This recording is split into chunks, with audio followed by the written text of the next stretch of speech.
Hello Star Wars fans, and welcome back to Nerd Doc.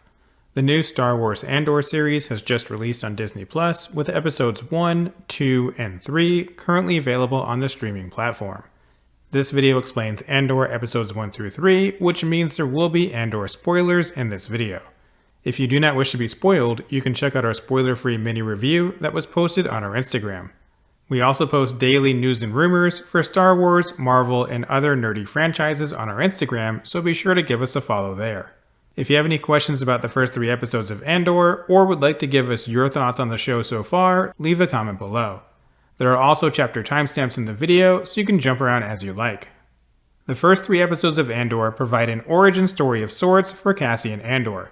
The series as a whole serves as a prequel to Rogue One, but brings in a number of key characters from the greater Star Wars mythos, which allows the show to fill in some gaps that lead to the eventual rise of the Rebel Alliance. The series opens in BBY 5, which means this is 5 years before the Battle of Yavin, which is when Rogue One and Episode 4 A New Hope take place. So we're starting 5 years before the events of Rogue One, with Cassian Andor looking for his sister on Morlana 1. Cassian has been told a Kenari woman works in a high-class brothel on the planet. Andor is originally from Kenari, a small mid-rim system, but was separated from his sister when he left at a young age. The system was abandoned after an Imperial mining disaster where everyone died. It's considered toxic and travelers are prohibited from going near it. Or at least that's what the Empire wants you to think. In reality, while a mining vessel did crash on the planet and created a toxic environment for a short time, the Empire then killed the inhabitants of the planet, which were mostly Cassian's people. Cassian was inside the crashed Imperial ship when looters came across him. The looters knew that the Empire would soon look to recover the crashed ship, killing anyone nearby, which included Cassian's primitive tribe, especially after the Empire found out that they killed one of the ship's officers. Marva, one of the looters, decided to save Cassian from certain death and took him away, essentially becoming his foster mother, but unintentionally leaving Cassian's sister behind. Going back to Morlana 1, Cassian is unable to find his sister at the brothel, but this story thread will likely continue to come up over the course of the series until Cassian is reunited with his sister, or discovers she's dead, or both. While this is 5 years before Rogue One, and Cassian isn't part of the Rebel Alliance just yet, he's still been busy working against the Empire. In the unseen events leading up to the series, Cassian has been charged with insurrection, destruction of Imperial property, and assault on an Imperial soldier. While looking for his sister, unfortunately Cassian has a run-in with 2 security guards. They take issue with how Cassian treats them and attempt to shake him down outside of the brothel. The fight doesn't go their way, as Cassian ends up killing both of them. Normally this would be swept under the rug so as not to draw the attention of the Empire, but the overzealous Deputy Inspector Syril Karn disobeys his superior and pushes a bit too hard to track down Cassian. This leads to Karn and a small group of guards heading to Ferrix, which Cassian currently calls home.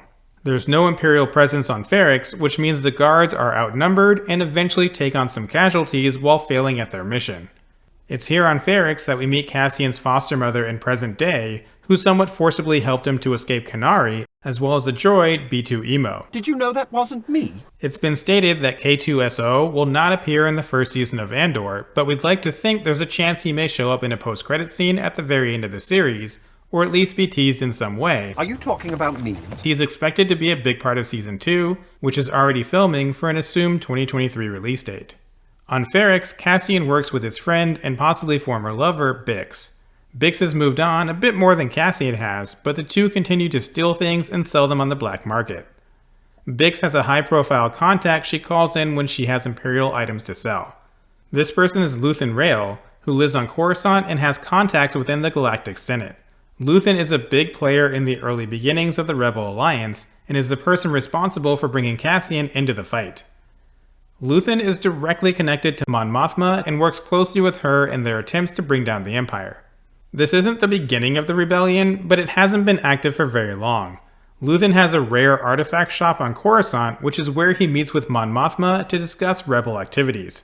They've been doing this for at least a little while, but the Andor series is where this small rebellion starts to take shape and turn into the Rebel Alliance we all know and love. By the end of the 3rd episode, Luthen helps Andor escape Ferrix, starting him on a path toward joining what eventually becomes the Rebel Alliance.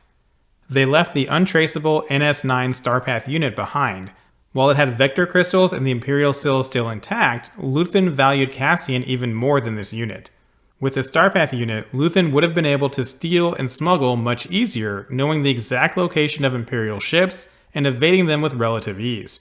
But someone with Cassian's skills and a will to bring down the Empire means far more to this ragtag group of rebels. Fast forward 5 years, and we see that Luthen was correct. Meanwhile, Deputy Inspector Karn went from a brash, overambitious soldier to a silenced coward once he got a taste of the real world. Karn will soon have to deal with the consequences of his actions, and this is not the last we've seen of him in the series. The final scene of Episode 3 shows the parallel between young Cassian leaving his homeworld with Marva and older Cassian leaving Ferrix with Luthen. In both instances, Cassian's life would be changed forever. The first time he was swept away from a primitive life and turned toward the life of a smuggler. Now he shifts from that smuggler life into a future with the budding rebellion.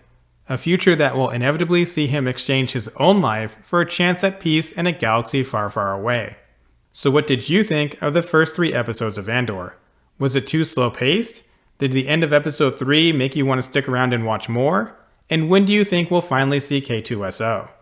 Let us know your thoughts in the comments below. For now, that wraps up this video. Thank you for watching. If you enjoyed the video, please don't forget to like, subscribe, and share with someone who loves Rogue One.